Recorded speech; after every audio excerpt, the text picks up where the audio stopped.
The story follows the world-famous neurosurgeon Dr. Stephen Strange, whose life changes forever after a horrific car accident, which robs him of the use of his hands. When traditional medicine fails him, he is forced to look for healing and hope in an unlikely place, a mysterious enclave known as Kamar Taj.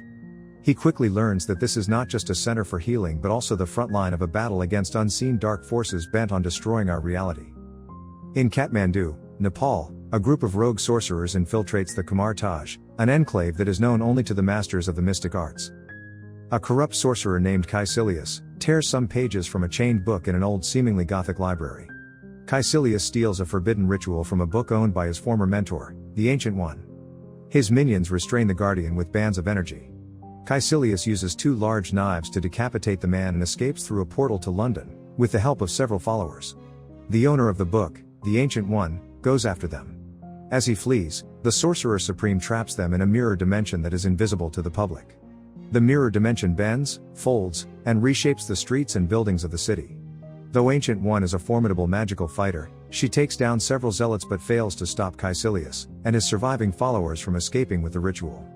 Elsewhere in New York City, renowned Dr. Stephen Strange is a cool and confident neurosurgeon, but is also very arrogant and cares only for the wealth and success his talents bring. He is performing a delicate brain operation at Metro General Hospital. As he finishes, his ex-girlfriend Dr. Christine Palmer rushes in to show him an X-ray of a patient with a bullet in his brain.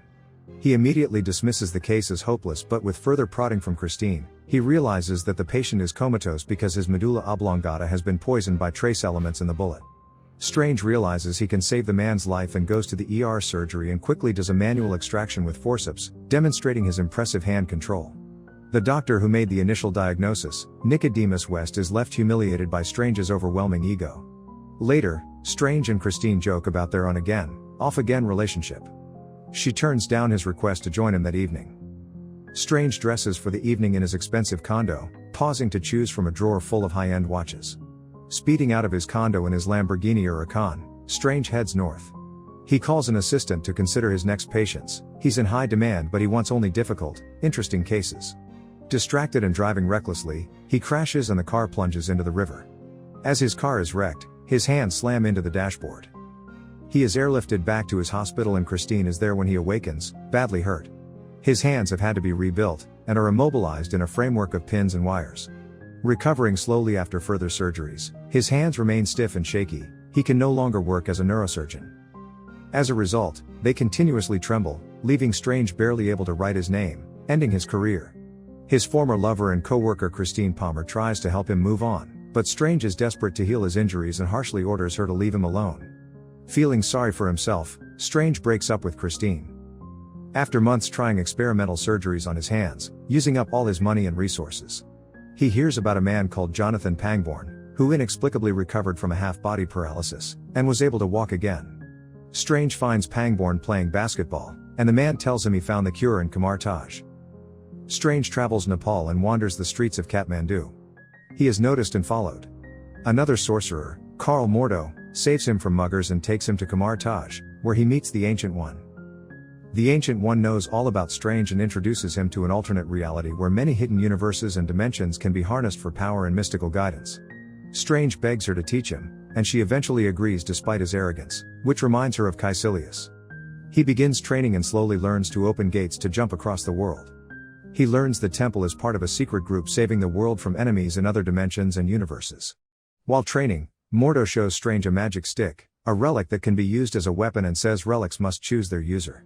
He explains that Caecilius, a former student of the Ancient One, has stolen a spell from a book and escaped with 3 zealots. There is worry he will decipher the spell and call in Dormammu from the dark dimension to take over the world. Strange is upset and says he hasn't come to join their group, only to cure his hands. Strange visits Kamar Taj's library, which is kept by Wong. Strange becomes a voracious student, borrowing and reading many books from the humorless Wong. When he asks about the book that Caecilius was after, Wong explains that it's reserved for use only by the Sorcerer Supreme and it's the one that Caecilius stole pages from.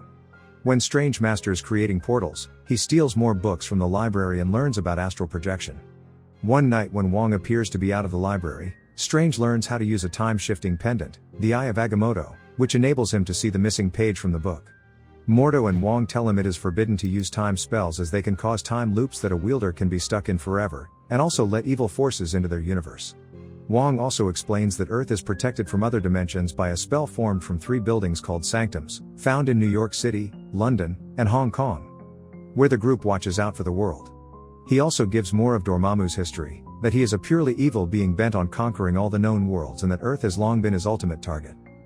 The task of the sorcerers is to protect the sanctums, though Pangborn chose to forego this responsibility, in favor of channeling energy into walking again. Strange will have to decide between regaining the use of his hands and defending the world. Caecilius and his followers use the stolen pages to begin summoning the powerful Dormammu of the Dark Dimension, where time does not exist and all can live forever. To ensure Dormammu's arrival, Caecilius and his followers begin targeting the sanctums. And his group attacks the London sanctum first, a plain building with a logo window. The backlash from the London sanctum throws Strange through a door and into the New York sanctum. The building is deserted as he wanders the floors looking at various artifacts. He notices a burgundy cloak in a glass case that moves as he looks at it. At the end of a corridor he finds 3 glass doors that turn out to be gateways to other places. The destination is changed by turning a dial next to each door.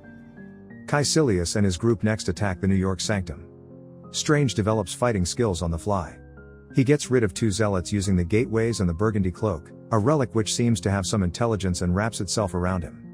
The cloak helps him subdue the 3rd zealot and restrain Caecilius in an antique binding rack.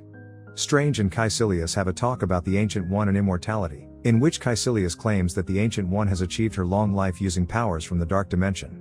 Once Strange lets down his guard, the 3rd zealot revives and stabs him. Strange manages to open a gate and stagger into a janitor's closet in Christine's hospital. He finds her and barely manages to get on a table as Christine hooks him up to a heart monitor, and performs an emergency pericardiocentesis to drain excess blood from around his heart. Meanwhile, Strange separates his astral body and continues to fight the zealot, finally killing him with the help of Christine, who shocks him with a defibrillator, killing the zealot. The zealot isn't visible to Christine, but she can tell something is going on and she's very spooked. Sewn up and recovering, Strange tells Christine he must return and goes back through the gate. Caecilius has escaped and Mordo joins Strange in New York. The Ancient One also comes and suggests Strange take over the New York sanctum. They're impressed by the magical cape, known as the Cloak of Levitation, has chosen him.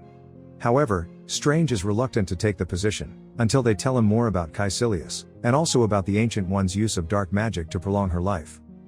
Caecilius returns with more zealots and Strange creates a mirror dimension to contain the fight, which spills out into the street. Caecilius uses his powers to shapeshift the city and disorient Strange. Strange and Mordo become disillusioned with the Ancient One after Caecilius proven right, that her long life has come from her own use of Dormammu's power.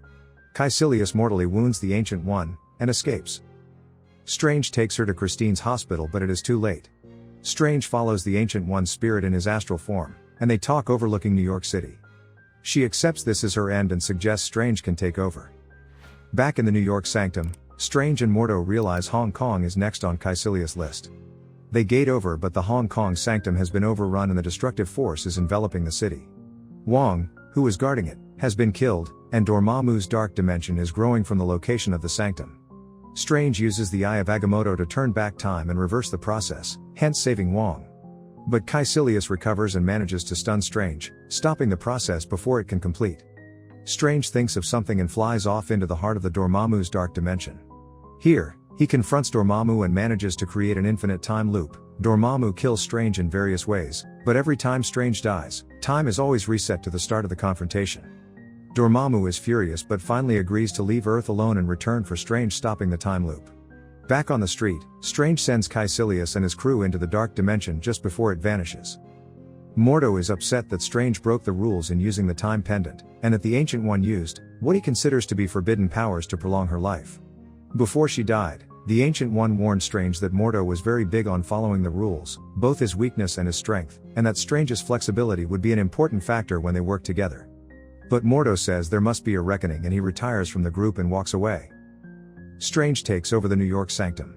He puts the Eye of Agamotto back in its guarded place at Kamar Taj, where Wong tells him a little extra secret about the eye, which is that it contains one of the 6 Infinity Stones. In a mid-credits scene, Strange decides to help Thor, who has brought his brother Loki to Earth to search for their father, Odin. In a post-credits scene, Mordo visits Pangborn and strips him of the magic he uses to walk. Pangborn collapses in a heap as Mordo coldly states that the problem is too many sorcerers on Earth. Yeah, you really should have stolen the whole book because the warnings come after the spells.